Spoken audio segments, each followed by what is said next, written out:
नमस्कार, मैं गौरव श्रीवास्तव, आप देख रहे हैं नया लुक न्यूज।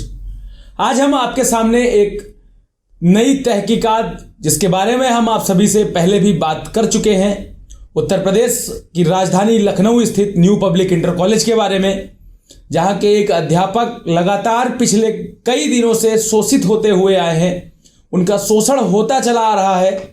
बावजूद इसके जब हमारी टीम उनके कॉलेज प्रबंधक से बात करने के लिए पहुंचती है, तो आप ये वीडियो देख सकते हैं। आपको मैं वीडियो दिखा रहा हूं स्क्रीन पर कि कैसे वो भागते नजर आए और बहानों का हवाला देते नजर आए। आप ये स्क्रीन पर देख सकते हैं ये वीडियो। आपसे कैमरे पे ही बात करना चाहूँगा। बेटा अभी हम कुछ नहीं कर पाएंगे, हमारी बिटिया की ससुर की डेथ हो गई।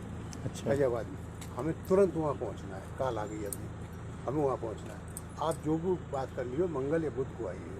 देखिए, हमारे पास उनका जो स्टेटमेंट आया है उसी पे आपका वर्जन चाहिए था। आपके विद्यालय के अध्यापक, क्या नाम है उनका? हाँ, जितेंद्र कुमार पांडे। वो इतना फ्रॉड है, उसको हम क्या कहें। इसी बारे में तो आपसे बात करना चाह रहा हूँ, तभी माफ करें प्लीज, क्योंकि चलिए ठीक है, उधर डेथ हो गई, हमें बहुत जल्दी इधर थोड़ा रोक ठीक दीजिए है। ना। अपना रोक दीजिए। क्योंकि एक पक्ष की बात को लेकर के हम खबर चलाएं, फिर वो भी ठीक नहीं लग रहा है ना। गौरव नाम है? जी, मेरा गौरव नाम है। हम कहीं भागे नहीं जा रहे, हम यहीं रहेंगे। ना विद्यालय से भाग जाएगा। आप फोन भी रिसीव नहीं कर रहे हैं सुबह से? नहीं, फोन हमारा साइलेंट में था। हम कहीं बैठे थे तो उसमें था, इसलिए नहीं हुआ होगा। उसके लिए सॉरी हम आपसे मांग रहे हैं। हाँ, बुध बृहस्पति उधर आइए, हम आपसे बात करें। तो आपने देखा कि किस तरीके से वीडियो में न्यू पब्लिक इंटर कॉलेज के प्रबंधक महोदय किस तरीके से हवाला देकर के किसी कैजुअलिटी का भागते नजर आ रहे हैं। उसके बाद भी लगातार जब नया लुक की टीम संपर्क साधने की कोशिश करती है तो लगातार उनका फोन बंद आता है या फिर नहीं उठता। समस्या यह है कि जब उनसे इस स्टिंग वीडियो के दौरान पूछा गया था कि आपका फ़ोन रिसीव नहीं किया जाता है, कैसे बात किया जाए आपसे, तो उन्होंने कहा था मैं माफ़ी चाहता हूं, मेरा फ़ोन साइलेंट पे था, आगे से मैं आपका फ़ोन का जवाब ज़रूर दूंगा। लेकिन उसके बावजूद अभी लगातार पर डे, क्योंकि ये खबर किसी एक पक्ष को लेकर के चलाने से अच्छा है कि हम दोनों पक्षों का विवरण जानें, और विवरण जानने के लिए ज़रूरी है हमारे साथ डीजी सिंह का भी बात होना। और बात करने के लिए जब फ़ोन किया गया तो लगातार उनका फ़ोन नहीं उठा। उसके बाद फिर किसी अप्रयोजित घटना का कह सकते हैं कि शिक्षक के साथ घटना होती है। आज घटना के बारे में भी बात करेंगे कि किस तरीके से हमलावरों ने उनको मारने की कोशिश की, जान से मारने की कोशिश की, और क्या कुछ गतिविधियां आगे लगातार चालू रखी गई, लगातार सुचारू रखी गई, उसके बारे में हम बात करेंगे अध्यापक जितेंद्र कुमार पांडे जी से। जितेंद्र जी, बताएं कि आप पिछले दिनों जो है नया लुक के साथ जब बात किए तो काफ़ी कुछ चीज़ें निकलकर सामने आई। उसके बाद आपने DIOS से भी मुक्ति हुए और अपना एक प्रार्थना पत्र उनको दिया। क्या कुछ उनकी तरफ से आपको आश्वासन दिया गया? क्या मतलब ये आश्वासन दिया गया कि आपको किस प्रकार की सहायता मिल सकती है? बताएं दर्शकों को। नमस्कार गौरव जी, सबसे पहले मैं आपका और नए लुक के को दिल से धन्यवाद देता हूं कि उन्होंने इस मंच पे मुझे दोबारा से बुलाया। मैं आपको बताना चाहता हूं कि अभी इस घटना के पहले एक घटना हुई कि 29 अक्टूबर को मेरे पास 3-4 विद्यालय से फ़ोन आए जी, लेकिन मैंने वो फ़ोन नहीं उठाया जी। उसके बाद इनकी शाखा जो श्रीनगर में है, वहाँ की प्रधानाचार्य सुमन उत्तम मैम ने मुझे फ़ोन किया जी। उन्होंने फ़ोन किया तो मैंने उनके कॉल देखा, तो मैंने कॉल नहीं उठाया क्योंकि मुझसे वकील जी ने मना किया हुआ है जी। मैंने कॉल नहीं उठाया। फिर उन्होंने अननोन नंबर से जब फ़ोन किया तो मैंने कॉल पिक की, तो उन्होंने हमसे एक ही क्वेश्चन किया, जितेंद्र ये बताओ कि मुझसे क्या गलती हुई है जी। हमने कहा कि मैम आपसे क्या गलती हुई, मैं समझा नहीं। उन्होंने कहा कि मुझे कॉलेज से एक लेटर मिला हुआ है और मैं बहुत घबरा गई हूँ, मैं तुमसे तत्काल मिलना चाहती हूँ जी।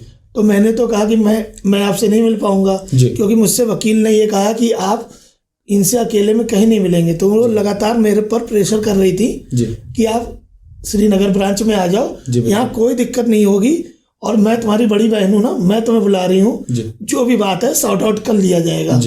लेकिन गौरव जी, मैं आपको ये बताना चाह रहा हूँ, जिस विद्यालय के खिलाफ मैंने अभियान छेड़ा हुआ है वो मुझे हर तरह से प्रलोभन देने की कोशिश कर चुका है, धमकाने की, और हर तरह से प्रलोभन के बाद मैंने ये निष्कर्ष निकाला कि मुझे इनके स्थान पे नहीं मिलना है। जितेंद्र जी, आपको रोकना चाहूंगा। मैं आपसे एक जानकारी और लेना चाहता हूं कि अभी तक आपसे कितने लोगों ने संपर्क साधने की कोशिश की और कितने लोगों ने, कौन कौन है वो, किस किस पद पर है, उसने आपसे संपर्क साधकर आपको प्रलोभन देने की कोशिश की या फिर आपको जो है मतलब समझौते के लिए जो है बात करने की कोशिश की, बताएं।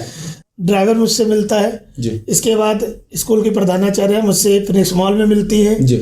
और इनके अन्य टीचर भी हैं, जैसे आनंद सर हैं, कौशलेन सर हैं और दूसरे टीचरों के माध्यम से भी इन पर संपर्क साधा गया। क्योंकि मैं इनसे बात करने में मुझे घबराहट हो रही, पता नहीं किस मुद्दे पे कहाँ कौन सी बात करें, तो मैंने कहा कि जो भी बात करनी है वकील के सामने करनी है। ये बात हुई है जी।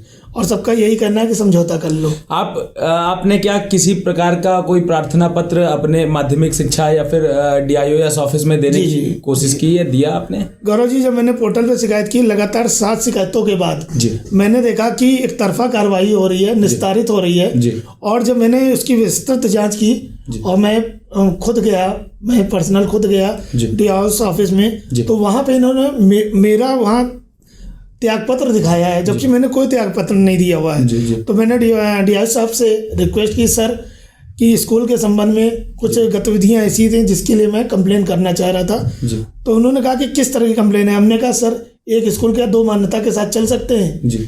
तो उन्होंने कहा बिल्कुल नहीं चल सकते।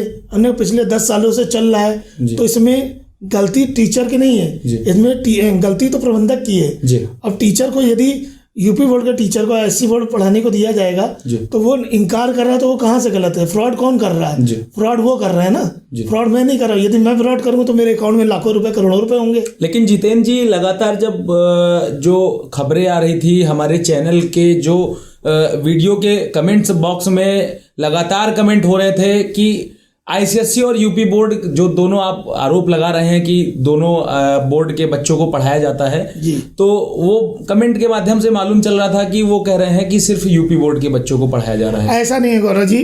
क्या कोई साक्ष्य है आपके पास ऐसा? बिल्कुल है गौरव जी। मैं आपको ये बताना चाह रहा हूँ कि बिना साक्ष्य के मैं पुलिस के पास जा रहा हूँ, कोर्ट में जा रहा हूँ और प्रेस के पास भी आ रहा हूँ, और मैंने आपको ऑलरेडी साक्ष्य दे रखे हैं। तो आज मैं चैनल के माध्यम से बताना चाह रहा हूँ कि साक्ष्य क्या है। सबसे पहले आप ये समझिए, यूपी बोर्ड की प्रिंसिपल को कोई अथॉरिटी नहीं होती कि ICSE बोर्ड के रिपोर्ट कार्ड पे कोई साइन करे। और मेरे पास प्रमाण पत्र तो सबसे बड़ा है कि उस रिपोर्ट कार्ड में उनके साइन भी है और उनकी मोहर भी लगी हुई है। मतलब ये कि ममता जी जो प्रधानाचार्य हैं आपके new public inter college Krishnanagar स्थित ब्रांच की, उन्होंने ICSE बोर्ड के सर्टिफिकेट पे सिग्नेचर किया। जी, वो भी है। इसके अलावा फीस रसीद है, 9th की है, 10th की है, फर्स्ट ईयर की है, सेकेंड ईयर की है। और मेरे पास कुछ कॉल रिकॉर्डिंग है जो लगातार, जब से मेरा वीडियो वायरल हुआ है, पेरेंट्स मुझसे संपर्क करे हुए हैं, वो भी घबराए हुए हैं कि ये क्या हो रहा है। और इस घटना के बाद मैं आपको एक और चीज बताने जा रहा हूँ कि इन्होंने SC और SC की क्लासेस को ऑनलाइन कर दिया, जबकि यूपी बोर्ड चला रहे हैं।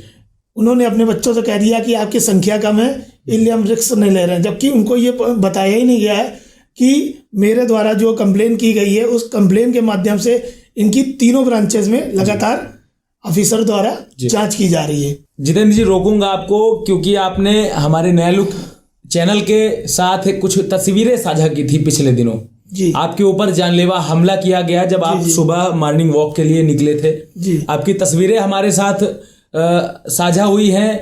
आपकी तस्वीरों को हम स्क्रीन पर साझा कर रहे हैं और आप उसके बारे में थोड़ा सा डिटेल करें कि कैसे क्या वाकया हुआ, क्या घटना हुई जो आपके ऊपर जानलेवा हमला किया गया और कैसे ये घटना को अंजाम दिया गया, बताएं।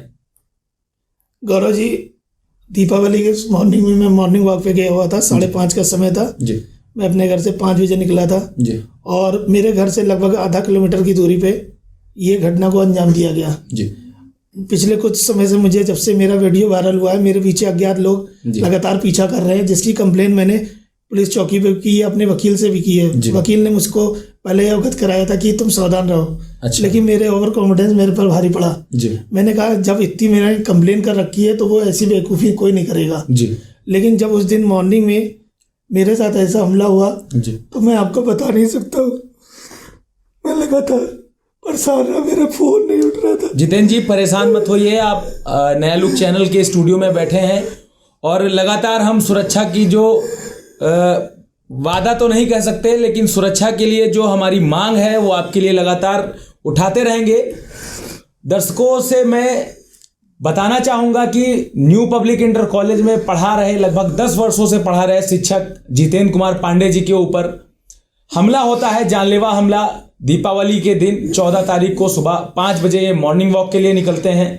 अज्ञात हमलावर 4 से 5 की संख्या में आते हैं और धारदार हथियार से हमले की कोशिश करते हैं। शर्ट, चश्मा, बाकी कई चीज़ें तोड़ते हैं। आपको स्क्रीन पर दिख रहा होगा कि क्या क्या इनके साथ घटना को अंजाम दिया गया और किसी तरीके से इन्होंने अपनी जान बचाई, जिसकी कुछ तस्वीरें और वीडियो भी इन्होंने साझा किया नया लुक के माध्यम से। नया लुक को हम आपसे जानना चाहेंगे जितेंद्र जी, क्या आपने पुलिस से किसी प्रकार की सहायता की कोशिश नहीं की? आपने FIR वगैरह दर्ज करवाई? गौरव जी, पहले भी मैं आपको बता चुका हूँ कि इन्होंने बोल रखा है कि पुलिस प्रशासन और शिक्षा विभाग मेरी जेब में है। अच्छा। अब ये कहीं ना कहीं मुझे लगने भी लगा है जी। क्योंकि आप देखिए कि मुझे बदनाम करने के लिए इन्होंने अपने बच्चों से मेरे वीडियो पे बैड्स कमेंट डलवाए हैं। इनके टीचर, जिन टीचरों के साथ मेरा एक अच्छा वक्त भी था, आज वो मेरे विपरीत हो गए क्योंकि उनको अपनी नौकरी प्यारी है। मुझे उन बच्चों से या उन टीचरों से कोई नहीं, आज जो मेरे साथ हो रहा है कल उनके साथ भी हो सकता है। मुझे अपनी सुरक्षा प्यारी है, इसलिए मैं पुलिस के पास गया और आप विश्वास नहीं करेंगे, 1 घंटे मैं थाने बिठाया हूँ, मेरा मेडिकल तक नहीं हुआ है। अच्छा। और जब मैं थाना अध्यक्ष के पास गया तो उन्होंने कहा कि तुम ये सब बहानेबाजी कर रहे हो और उन्होंने कहा कि इस CCTV कैमरे में जांच होगी। इतनी बड़ी घटनाएं हो जाती हैं तब पुलिस कोई जांच नहीं करती। और लगातार मैं इसीलिए मैं कह रहा हूँ, मैं पहले पोर्टल पे इसीलिए गया था जब उन्होंने मुझसे ये क्वेश्चन किया था कि आप मेरे पास क्यों नहीं आए, तो मैं आज खुद कह रहा हूँ मेरा विश्वास नहीं है क्योंकि अपराधी अपराध कर रहा है और प्रश्न मुझसे पूछा जा रहा है। क्यों पूछा जा रहा है? जबकि मैंने कहीं भी कोई भी कानून का अपमान नहीं किया है। मैं कोर्ट के माध्यम से उनको नोटिस भिजवा चुका हूँ, हर चीज हो चुका है, उन्होंने नोटिस का तो जवाब नहीं दिया। क्या किसी प्रकार की आपके साथ सुरक्षा की गारंटी है? आपको किसी प्रकार की सुरक्षा की, जो कहते हैं कि पुलिस का जो मोटो होता है कि आपकी सुरक्षा संकल्प हमारा, नहीं ऐसा कुछ नहीं है गौरव जी। मैं आपको बताना चाहूंगा, वो अज्ञात लोगों के ऊपर तो मुकदमा लिखने को तैयार हैं, लेकिन उस व्यक्ति के ऊपर लिखने को तैयार नहीं जिसके साथ मेरा विवाद चल रहा है। अच्छा। आप ही समझिए 17 साल में मेरे साथ कोई ऐसी घटना नहीं हुई। अच्छा। मैं इस क्षेत्र का सबसे अच्छा टीचर के रूप में जाना जाता हूँ। मैंने कई बच्चों का भविष्य बनाया है, पेरेंट्स भी जानते हैं। जहाँ मैं खड़ा हो जाता हूँ वो यही कहते हैं यही वो टीचर है जिनको न्यू पब्लिक से निकाला गया। अब आप सोचिए, मैंने स्कूल छोड़ा नहीं है, इस तरह का आरोप लगाए हैं उन्होंने। और जबकि मेरे दिल से पूछिए मेरे ऊपर क्या बीतती है, जिसका कैरियर तबाह कर दिया न्यू पब्लिक इंटर। जितेंद्र जी, एक अपील क्या कहना चाहेंगे आप उत्तर प्रदेश के प्रशासनिक व्यवस्था से, हमारे योगी आदित्यनाथ जी से, जो एक बेहतर उत्तम प्रदेश होने का दावा करते हैं, क्या एक अपील करना चाहेंगे? मैं पुलिस प्रशासन को दोष नहीं दे रहा हूं क्योंकि उनके पास मैं जो एविडेंस दिखाना चाह रहा हूं मुझे विश्वास नहीं है कि वो उस पर कार्रवाई करेंगे। अभी कुछ दिनों पहले एक मैम ने, रितु सागर ने वहाँ पे एप्लीकेशन दी थी, आज तक उस पर भी संज्ञान नहीं हुआ है। और उसके बाद मेरे पर हमला होता है और आगे मेरे पर कोई भी गलत हमला हो गया और मैं मर गया तो इसके लिए पूरा जिम्मेदार न्यू पब्लिक इंटर कॉलेज होगा और उसके प्रशासनिक अधिकारी होंगे।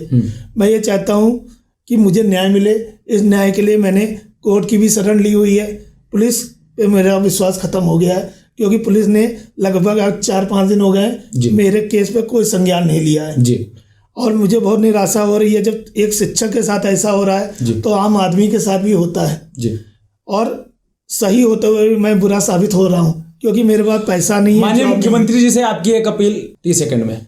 मैं माननीय मुख्यमंत्री जी से ये अपील करूंगा, कृपया मेरे इस केस का संज्ञान वो स्वयं ले क्योंकि मेरे पर लगातार प्रेशर बनाया जा रहा है, पुलिस थाने से बनाया जा रहा है, चौकी से बनाया जा रहा है और मुझसे मुकदमा वापस लिए जाने की अपील की जा रही है।